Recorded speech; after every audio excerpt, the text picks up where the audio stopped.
E Davi também, quando recebe ali a unção de Samuel, você não enxerga uma família comemorando aquilo dentro da sua própria casa. Cara, você não enxerga júbilo ali, né?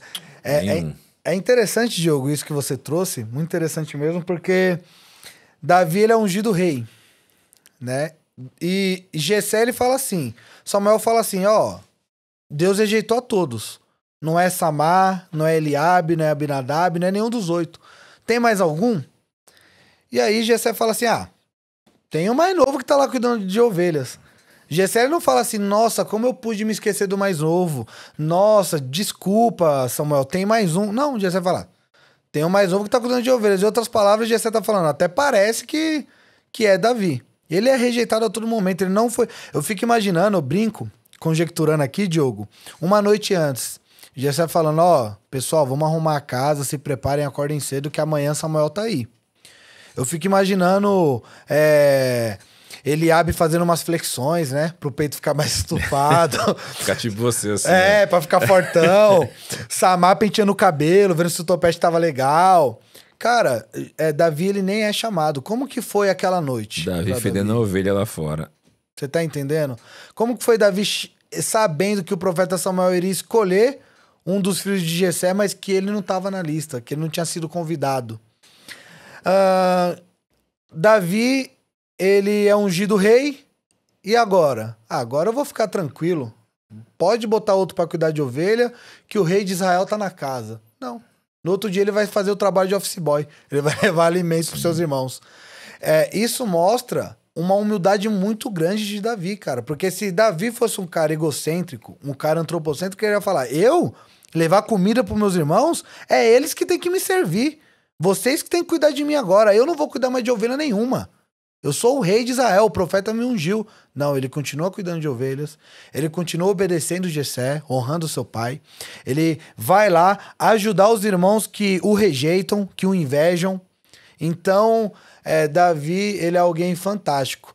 Apesar de não ter festas, uma festa ali, um júbilo na sua família, Davi, ao que me parece, ele tá mais interessado em glorificar a Deus, né, do que aos homens, em agradar a Deus e não aos homens. Tem uma frase do Paul Washer, ele diz assim, não fomos chamados para sermos aceitos, fomos chamados para glorificar a Deus. Inclusive, essa frase, ele prega citando Davi, citando essa passagem.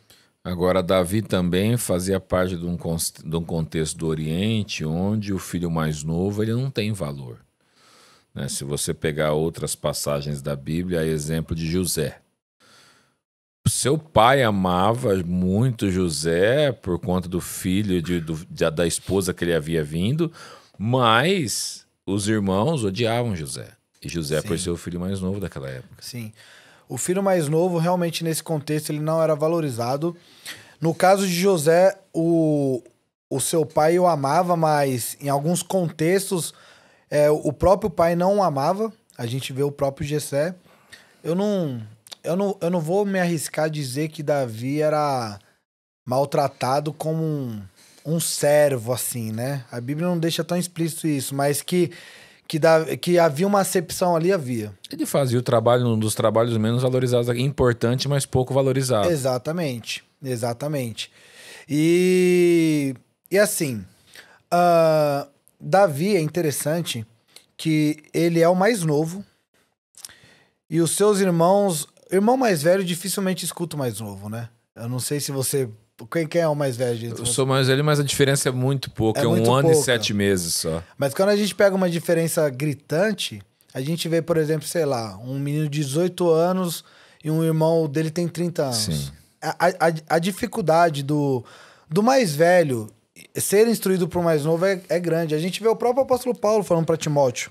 O pastor lá da igreja de Éfeso é João. João sai e entra Timóteo. Um dos conselhos do apóstolo Paulo não deixa ninguém te desprezar por conta da sua juventude, da sua mocidade. Por que será que o apóstolo Paulo tá falando isso para Timóteo? Com certeza. Deveria ter na igreja lá. Saiu o João para entrar esse fedelho aí e querer ensinar a gente. Sim. Querer falar de casamento, sendo que ele nem é casado.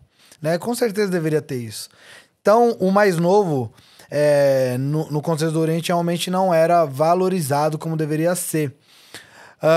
Davi, ele é muito inteligente porque por ele saber que ele não é valorizado, ele sempre demonstra uma humildade muito grande.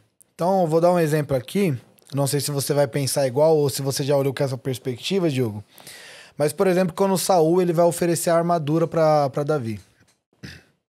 Ele fala assim, primeiro ele rejeita, ele fala assim, cara, não tem como você ir contra Golias, Golias tem experiência, você não tem, não dá.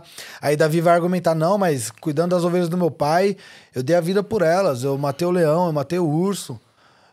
Eu arranquei as ovelhas das bocas dele. Exatamente, eu segurei na barba do leão, ele é específico ali pra ter legitimidade. Aí Saul fala, não, beleza, então coloca minha armadura. Quando você lê o texto no primeiro momento, ao que parece, Saul ele quer ajudar Davi. Mas vamos lá. A Bíblia narra que Saul ele era um cara muito alto. Então provavelmente ele já era mais alto que Davi. A armadura do rei, na maioria das vezes, era feita à medida e era específica só para o rei. A armadura não caberia em Davi. Você calça quanto de sapato? 43. Meu número, não vai dar pra fazer com você, mas vamos pôr que você calçasse 40. Aí eu falo assim, ó, Diogo, eu calço 43. Eu tô com o melhor tênis e eu quero te dar. Eu não tô te ajudando, eu tô te atrapalhando. Você não vai conseguir correr, você não vai conseguir andar, você não vai conseguir saltar. Então, ao que me parece ali, é mais uma maneira de Saul invalidar. É uma maneira de Saul falar assim, ó, eu vou dar a armadura pra ele, ele vai ver que não serve nele, ele vai se tocar que essa peleja, que essa batalha não é pra ele. Ao que me parece, é isso. É lógico que o texto ele não deixa implícito, mas eu enxergo dessa maneira. E Davi, ao que me parece, ele vai aceitar colocar a armadura para não soar prepotente. Para não o acusarem de, olha lá, o cara se acha tanto que ele nem quis experimentar a armadura. E ele experimenta a armadura e ele argumenta, ó, não coube em mim, não deu certo. E Davi ele vai lutar com as armas que ele sabe manejar, com as armas que ele tem experiência. E é interessante que ele vai pra peleja também com o cajado. Ele não se envergonha do que ele faz. Ele não tem vergonha de ser um pastor.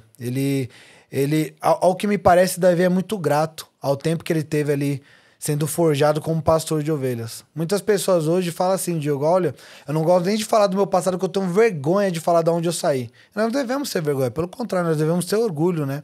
Eu fui um cara, Diogo, que a cada 10 palavras, 11 era gíria, era palavrão. Eu fui um cara que eu nunca imaginei escrever um livro. Eu fui um cara que eu nunca imaginei ministrar, palestrar para pessoas. Então, isso não faz eu ter vergonha do meu passado. Pelo contrário, faz eu ter orgulho de onde Deus me forjou, de onde Deus me tirou. Nós podemos olhar também dessa perspectiva que você falou, olhar para Saul e pensar assim, qual era o motivo para Saul estar preocupado com Davi? Querer o bem dele, ou que ele saísse ileso, se ele saísse todo destruído, que diferença isso faria para Saul também? Você é empresário há quanto tempo, Diogo? Da plenitude de 9 anos. 9 anos. Você tem 9 anos trabalhando com livro, então com podcast, então assim, você pega um livro, igual eu lembro quando você pegou meu livro, você falou já da qualidade, você olhou, você falou de detalhes que eu não tinha experiência, eu não sabia falar, você já sabia. Cara, se você pegar um livro que tem um conteúdo ruim, que tem uma capa que não orna, você já identifica na hora. Sim. Você tem experiência. Agora, se você pegar um livro que você olha a qualidade, que você olha o conteúdo, você já sabe se vai dar certo, se vai vender, você já sabe se vai ser um livro agradável de ler. Saul, ele tem uma experiência. Saul, ele já tá reinando há um tempo. Saul, ele sabe quem são os soldados ruins, os soldados mais fortes, os mais fracos. Saul, ele tem experiência. Já tinha tido algumas batalhas. Já tinha tido algumas batalhas. A história de Saul começa com uma batalha, inclusive ele sendo um bom rei. Sim. O começo de Saul é bom. Eu sempre falo isso, que o que importa não é o começo, mas é o final. A gente tem o exemplo do apóstolo Paulo, que começou ruim, mas terminou dizendo a sua ilustre frase: eu combati o bom combate, eu acabei a carreira e guardei a fé. Saul, ele já começa bem. Saul, por exemplo, ele vai começar na sua primeira batalha, tem uma conspiração ali que o rejeita, e no final da batalha, os seus súditos, os seus servos chegam nele e falam: rei, devemos matar aqueles que foram contra ti. E Saul fala assim, que não haja matança, que haja só júbilo. porque nós vencemos a batalha. Saul, ele tá mostrando liderança, tá mostrando misericórdia. Saul tá mostrando inteligência, porque ele tá no início ali do seu reinado. Saul, ele começa muito bem, só que ele vai finalizar muito mal. Então, note que Saul, ele tem uma experiência e com certeza ele enxergou em Davi algo diferente. Ele enxergou um jovem que tinha experiência, um jovem corajoso, um jovem que estava engrandecendo a Deus. Aí eu me pergunto, será que você como empresário, se você fosse invejoso, você não enxergaria alguém que teria o mesmo potencial que você ou até mesmo um potencial maior? E aí você tem duas escolhas. Ou você trabalhar, como eu falei aqui, o apóstolo Paulo trabalhou na vida de Timóteo, ou você invejar. Então, ao que me parece ali, Saul ele tá tendo uma certa rejeição já com Davi, porque ele enxerga de fato o futuro rei de Israel ali, um rival, um oponente ali, né? Saul ele não tá tendo um reinado mais nesse período como uma missão dada por Deus, ele já tá tendo um reinado como algo... como um cargo político apenas, e ele já não está atribuindo a glória para Deus.